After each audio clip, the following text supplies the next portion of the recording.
Hello friends, in previous lectures we studied angular momentum of a particle and we took some examples.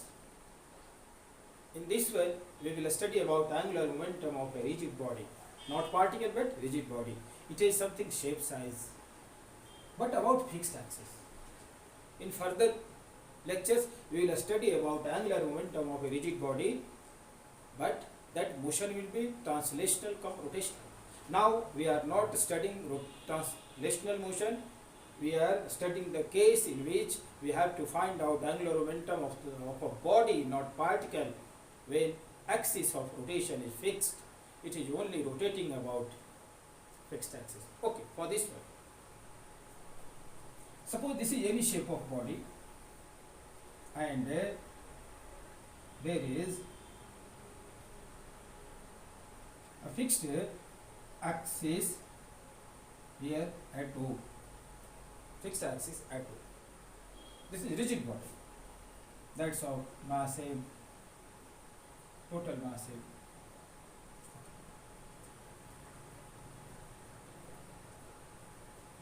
The angular momentum of a rigid body when its axis is fixed, then about that fixed axis is given as L equals to I omega. This angular momentum L in a scalar form is always equal to I moment of inertia of this rigid body I and angular velocity of this rigid body about fixed axis. I am writing here I is moment of inertia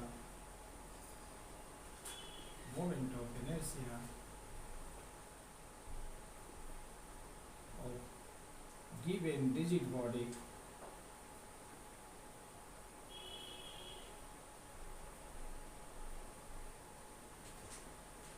about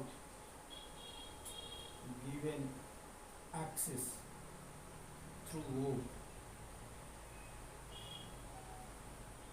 through point O. Omega is angular velocity of this entire body about given axis.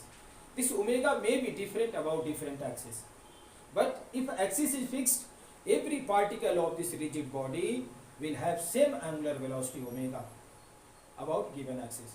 Omega does not vary particle to particle when axis is fixed for given axis. Yeah, linear velocity or speed may change particle to particle, but angular velocity will not change if that body is rigid. We are going to find out angular momentum of the rigid body. So omega will be equal for every particle. N equals to I omega. This is formula. We can write down always in this scalar form. But if a body is symmetrical,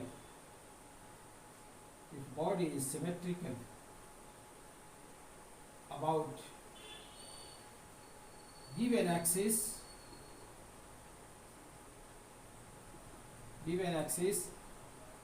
it can be written down in vector form also.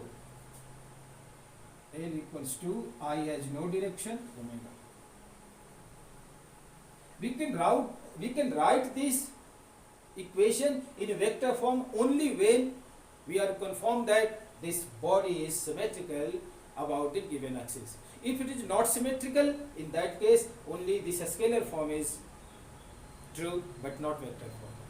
Means if body is symmetrical, direction of angular velocity omega, that is axial, will be same to direction of angular momentum L. But body is not symmetrical about that given axis, in that case omega and L will be in different direction. Okay? What's the meaning of symmetry here? It means that we suppose this is axis and there is a particle P here, P1 here at R1 distance. Suppose, sure, there should be at minus R1 distance here, means just in opposite direction, at equal distance, there should be particle P2 of same mass. For every R, there is a particle P, and for every minus R, there must be a particle of same mass in opposite direction. If it is, then this entire body will be called in symmetry, means symmetrical with respect to given axis. If it is not so, it means that that's not symmetrical. In not symmetrical case, we will not use this vector form, we will use only this one form. Further we will explain how is it not possible in vector form if body is not symmetrical.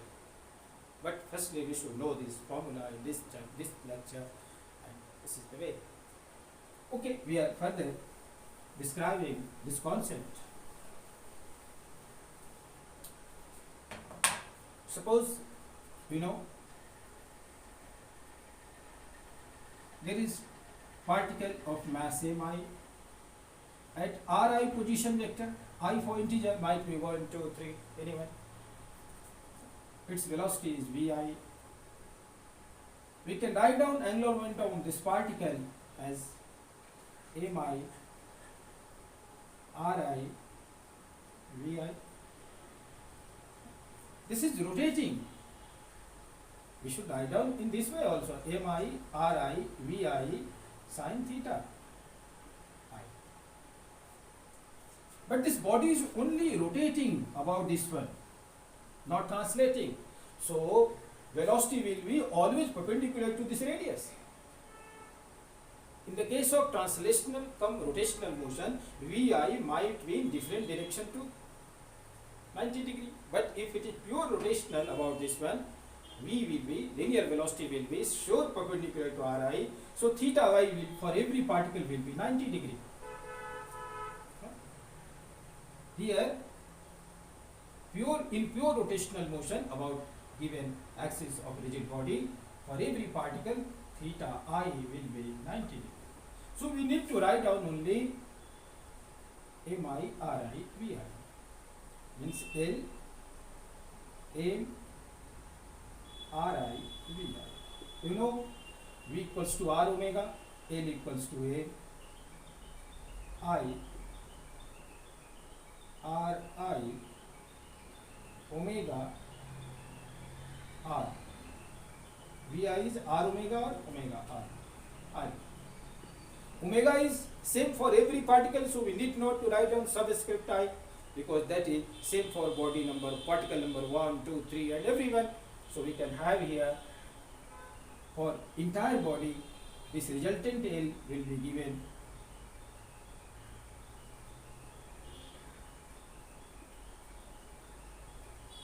resultant L of this rigid body will be given L resultant of rigid body will be given mr square sigma mi ri square into omega. This one will be resulted as